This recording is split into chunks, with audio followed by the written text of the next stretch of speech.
করিতে পারি না কোনো কাজ, সদা ভয় সদা লাজ, সংশয়ে সংকল্প সদা টলে, পাছে লোকে কিছু বলে।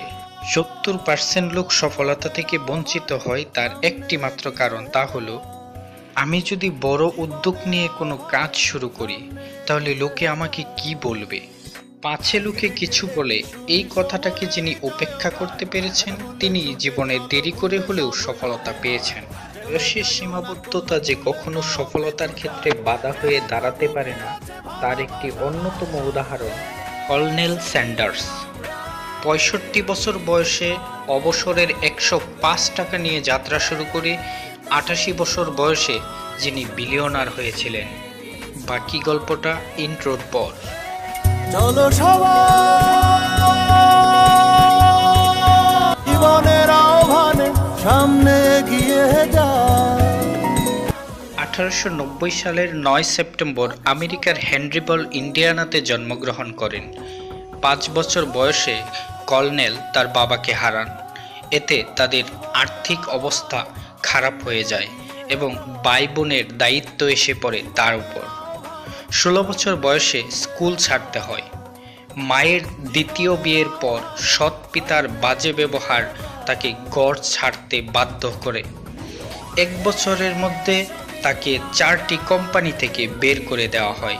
এরপর 1906 সালে তার নিউ অলভানিতে কাকার বাড়িতে কিছুদিন থাকেন। তার কাকা তখন স্পিড কার নামক কোম্পানিতে কাজ করতেন। সেখানে তিনি কন্ডাক্টর হিসেবে কাজ করার সুযোগ পেয়ে যান। 18 বছর বয়সে তিনি বিয়ে করেন, কিন্তু বৈবাহিক জীবন তার খুব সুখের হয়নি।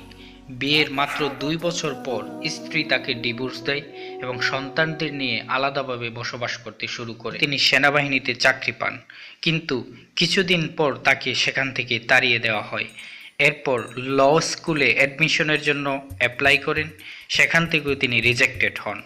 ইন্স্যুরেন্স, ক্রেডিট কার্ড বেচাকেনা, গাড়ির টায়ার বেচাকেনা থেকে শুরু করে সকল ছোট ছোট ব্যবসা তিনি করেন, কিন্তু একটি বারও তিনি সফলতার লেশমাত্র দেখতে পাননি।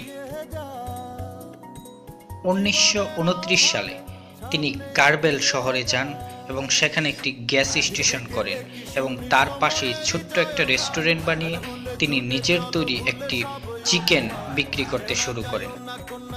সেই সময় তার বানানো এই ইউনিক রেসিপিটা সবার কাছে অত্যন্ত প্রিয় হয়ে ওঠে।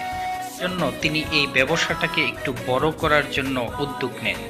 কর্নেল ইউনিভার্সিটি থেকে তিনি হোটেল ম্যানেজমেন্টের উপর 8 সপ্তাহের কোর্স করেন। তার বানানো চিকেন কেন্টাকিতে গভর্নরের এত পছন্দ হয় যে তিনি তাকে কর্নেল উপাধি দেন। কেন্টাকিতে আরও কয়েকটি রেস্টুরেন্ট খুলে ব্যবসাটাকে বাড়াতে চাইলেন, কিন্তু ব্যর্থতা আবারও তাকে হানা করে। হাইওয়ে হওয়ার কারণে গভর্নমেন্টের নির্দেশে তাকে তার সবগুলো হোটেল বন্ধ করতে হয়। ধীরে ধীরে তার প্রায় সমস্ত আশা শেষ হয়ে যাচ্ছিল। এরপর তিনি একটি ছোট্ট ক্যাফেতে বাবুর্চির কাজ করার সিদ্ধান্ত নেন। 65 বছর বয়সে কোম্পানি থেকে অবসরের পর তাকে মাত্র $105 একটি চেক দিয়েছিল, যা ওই সময়ের মাত্র কয়েক মাসের খরচ। তিনি মানসিকভাবে অত্যন্ত ভেঙে পড়েন এবং কয়েকবার সুসাইড করার পরিকল্পনা করেন, কিন্তু নিজের বানানো চিকেন রেসিপির উপর তার একটি ভরসা ছিল, সেজন্য তিনি সুসাইড করা থেকে সরে যান। চিকেন বানানোর ইউনিক উপায় হিসেবে তিনি গ্যাস সিলিন্ডার ও প্রেসার কুকার নিয়ে বেরিয়ে পড়লেন। তার চিকেন বানানোর আইটেমটি বিভিন্ন রেস্টুরেন্টে শেয়ার করলেন। সবাই তাকে রিজেক্ট করতে থাকলো। প্রায় 1009টি রেস্টুরেন্টে তিনি গিয়েছিলেন, তাদের প্রত্যেকটি তাকে না বুঝে রিজেক্ট করলেন, কিন্তু তবুও তিনি হার না মানা যুদ্ধ চালাতে থাকেন। 1009টি হোটেল থেকে রিজেক্ট হওয়ার পর তিনি তার প্রথম কাস্টমার পেলেন এবং তারপর থেকে আজ পর্যন্ত তাকে আর পিছে ফিরে তাকাতে হয়নি।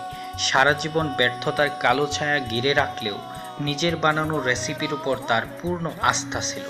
তার এই বিশ্বাস, হার না মানা লড়াই ও দৃঢ় মনোবল নিয়ে নিজের যোগ্যতার পুরোটা উজাড় করে দিয়ে কাজ করাটা তাকে সফলতার চূড়ায় নিয়ে যায়। আজ শুধু তার দেশেই নয়, পৃথিবীর প্রায় সর্বত্রই কেএফসির শাখা। তার জীবনে দুটি রোল ছিল। প্রথমটি হলো জীবনে যা কিছু করা সম্ভব তার সমস্ত কিছু করার চেষ্টা করা, আর দ্বিতীয়টি সবসময় কাজে নিজের বেস্টটা দেওয়ার চেষ্টা করা। বিশ্বের 108টি দেশে রয়েছে কেএফসি শাখা।